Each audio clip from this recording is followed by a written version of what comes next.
Salut tout le monde, je suis à Bruxelles cette semaine et en béquille, mais ça c'est une autre histoire que je vous raconterai à la fin. Avant on va d'abord se parler de politique. Je vais vous débriefer mon déplacement la semaine dernière à Helsinki en Finlande. On va se parler de la nomination des commissaires européens dont vous avez peut-être entendu parler. Aussi vous annoncer une première petite victoire, on prend ce qu'on a. Et bien sûr on va terminer avec le coin des lobbies, parce qu'apparemment vous avez bien kiffé ça. Allez c'est parti, générique.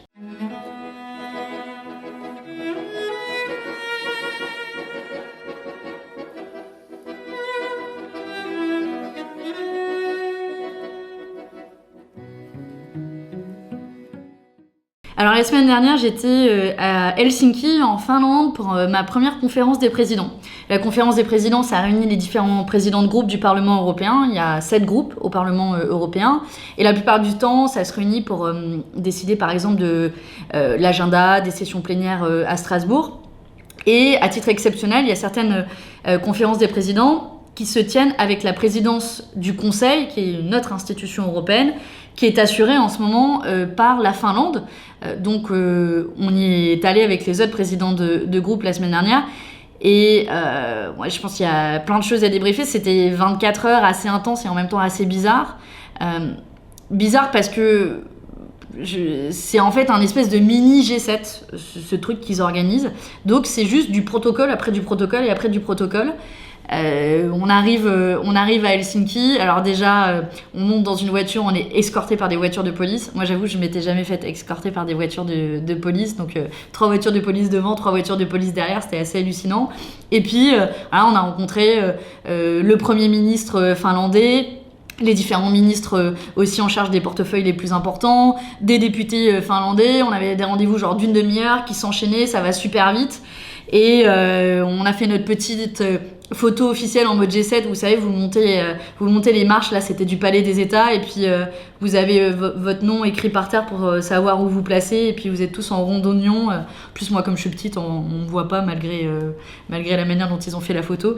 Bon bref, c'était assez bizarre, et voilà, je pensais pas qu'un jour je serais escortée par la police ou j'allais déjeuner avec le Premier ministre dans sa résidence, un peu comme à Versailles. Donc il y a un côté assez frustrant et vraiment très formel et protocolaire, et je vous avoue que c'est pas là où je m'épanouis le plus. Et en même temps, faut se dire qu'il faut utiliser chaque opportunité qui nous est donnée pour mettre les 2 pieds dans le plat et pour se dire bah voilà, comment on utilise ça pour faire de la politique. Et que même si vous avez peu de temps, vous êtes là pour parler un langage que tout le monde comprend et pour les interpeller. Par exemple, moi j'ai interpellé le Premier ministre et aussi un ministre qui a eu des déclarations fortes et qui avait proposé que, à la suite de tout ce que fait Bolsonaro globalement pour détruire la planète au Brésil, qu'il y ait un embargo sur la viande importée du Brésil en Europe. Et ça, c'était une proposition intéressante. Je lui ai dit, mais du coup, quelle cohérence avec votre soutien à l'accord de libre-échange avec le Mercosur, dont le Brésil fait partie. Je les ai aussi interrogés sur tous les dossiers qui sont en attente et qui doivent être impulsés par le Conseil et donc la Finlande, notamment les dossiers de lutte contre l'évasion fiscale. Voilà, donc j'ai essayé autant que faire se peut de pousser nos sujets à nous, que je continuerai à faire d'ailleurs dans les prochaines conférences des présidents dont on aura l'occasion de se débriefer. Mais je retiens aussi de tout ça, où ça nous fait pas mal réfléchir avec l'équipe sur comment on fait de la politique dans ce cadre protocolaire, parce que tout est fait aussi au Parlement européen pour vous épuiser sur des trucs formels et qu'au final vous oubliez l'essentiel, que vous fassiez pas de la politique au sens noble et propre du terme. Et nous, on va continuer à faire ça parce que c'est notre boussole, et à se servir aussi de ces cadres protocolaires pour finalement secouer tout ce qu'il y a là-dedans, et y compris secouer tout le protocole. Voilà. Bon, on avait une petite annonce à vous faire. On a obtenu notre première victoire au Parlement européen.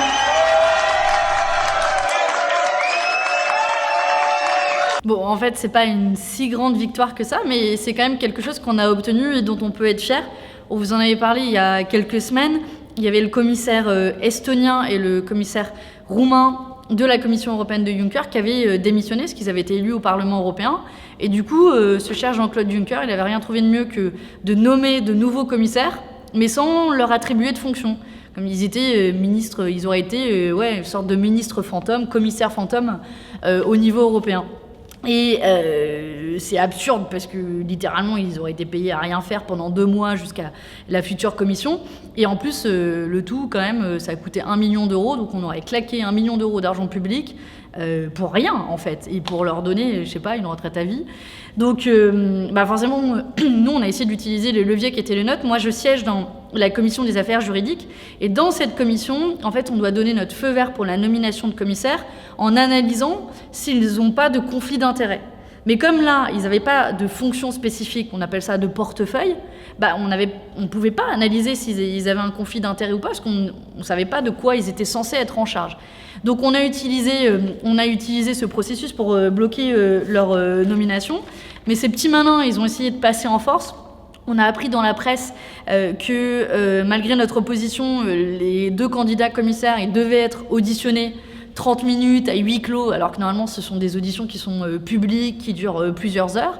Et du coup, on a gueulé, on a fait du bruit, on a mobilisé les autres groupes politiques, et ensemble on a dit que notre commission ne pouvait pas se faire passer dessus, littéralement, parce qu'on avait dit qu'on ne pouvait pas analyser s'il n'y avait pas de conflit d'intérêt, et donc ces commissaires ne pouvaient pas être nommés. Et à force de pression, finalement, à la fois l'Estonie et à la fois les Roumains ont levé la nomination de ces commissaires. Et donc, petite victoire, il n'y aura pas de nomination de commissaire fantôme pour à peine quelques semaines à un coût exorbitant. Vous allez me dire, on n'a pas encore gagné la fin de l'austérité en Europe ou la fin de l'évasion fiscale, c'est vrai, mais c'est bien la preuve que quand on se mobilise, quand on fait pression aussi et quand on fait du bruit, on peut obtenir d'autres victoires, et j'espère que ça en appellera de plus grandes dans les prochaines semaines, les prochains mois, les prochaines années. Cette semaine, c'était aussi l'annonce des commissaires européens. Vous vous souvenez sûrement, il y a eu la désignation cet été de la présidente de la Commission européenne, Ursula von der Leyen. On n'avait pas voté pour elle, mais c'est elle qui a été désignée. Et maintenant, il lui faut des commissaires européens qui vont tous avoir des fonctions spécifiques, un peu comme dans un gouvernement, on a le Premier ministre, puis après on a les différents ministres sur chacun de leurs sujets.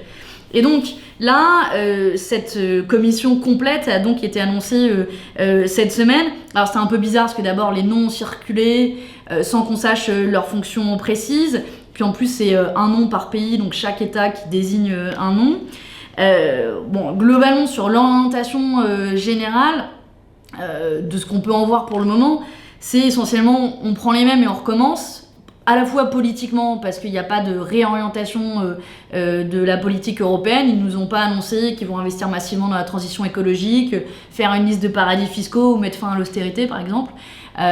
Et même en termes de nom, il y a en fait un tiers de ces gens-là qui viennent d'être nommés, qui étaient en fait déjà commissaires sous la précédente mandature. Et quand on regarde dans le détail, il y a des trucs qui sont hyper choquants. D'abord, il y a un commissaire spécifique qui sera en charge de la protection du mode de vie européen. Ils auraient voulu faire gagner l'extrême droite qui s'y serait pas pris autrement. C'est une victoire de l'extrême droite. Parce que ce commissaire en charge de la protection du mode de vie européen, il a dans ses fonctions la question migratoire. C'est-à-dire qu'on demande à un type de protéger le mode de vie européen. Déjà, c'est quoi le mode de vie européen ? Et d'être en charge de l'immigration. Donc quoi, les migrants menacent le mode de vie européen. Les 2% de migrants qui se trouvent dans l'Union européenne menacent le mode de vie.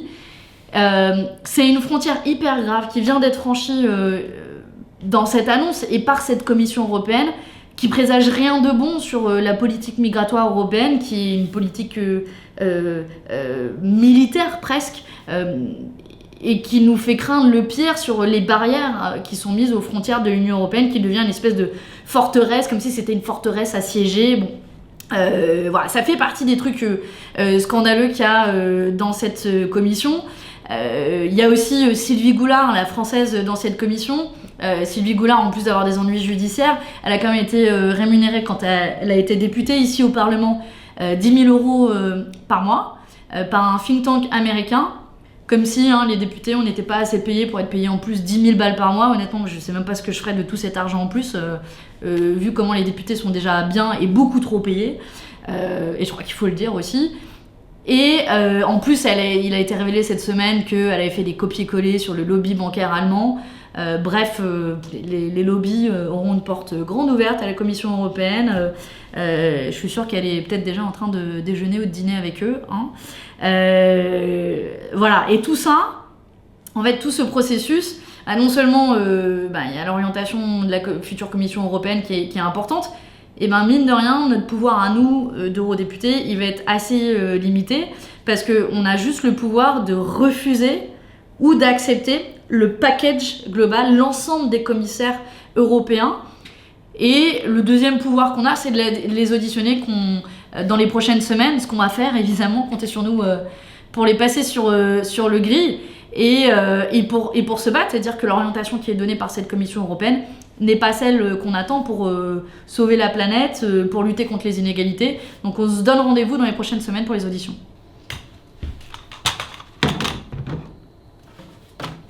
Ouais, ça a l'air pas mal ça. Allez, générique.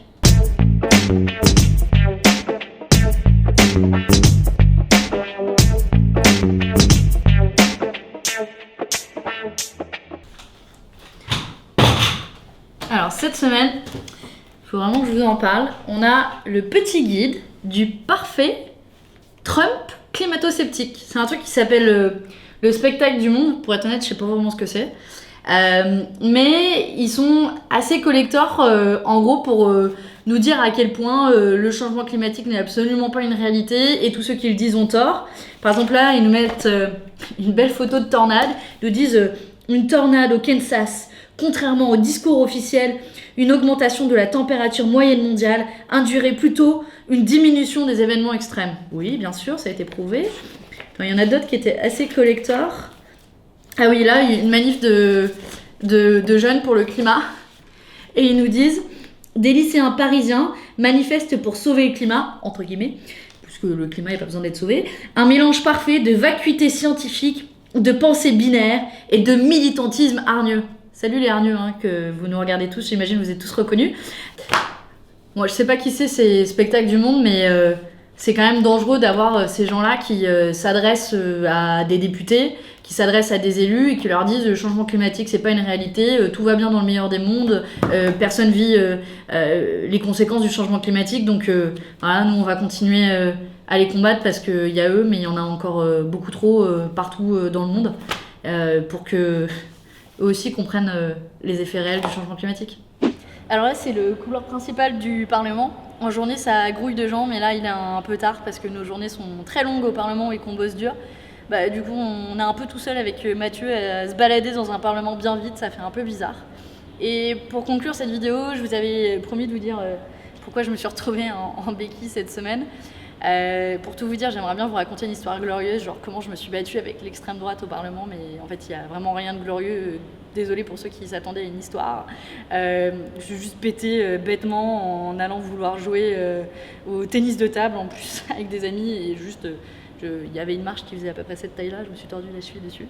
Bon, ceux qui savent pourraient vous dire que ma cheville est un peu fragile et que je me la pète souvent, donc déjà je me la suis pas pétée pendant les 6 mois de campagne et croyez-moi que c'est un petit exploit et que bon c'est pas grave, j'ai les bras un peu musclés et je serai bientôt prête pour la reprise de la saison de water polo. Voilà, en conclusion de cette vidéo, je voulais aussi vous rappeler de nous envoyer tous les posters que vous pouvez avoir chez vous. Alors pas n'importe quel poster de quand vous étiez gamin, genre les To Be Free, etc. J'avais pas de poster des To Be Free au cas où vous vous posiez la question. Mais aidez-nous à décorer nos bureaux. Nos bureaux sont très grands, ils sont beaucoup trop grands pour nous. Et puis on a les bureaux de l'équipe et faites amener la vie au Parlement. Donc voilà, on va vous remettre l'adresse du Parlement européen. Envoyez-nous vos gilets jaunes dédicacés, vos teufs insoumises que vous faites partout en France. Voilà, amener un peu la vraie vie au Parlement.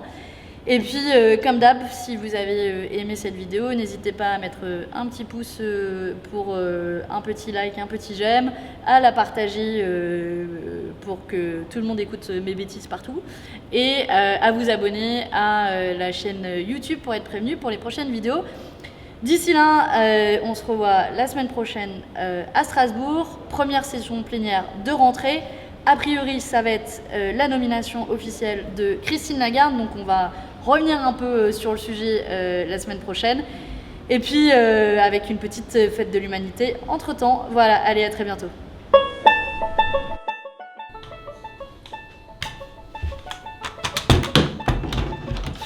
L'échec. Tu peux recommencer.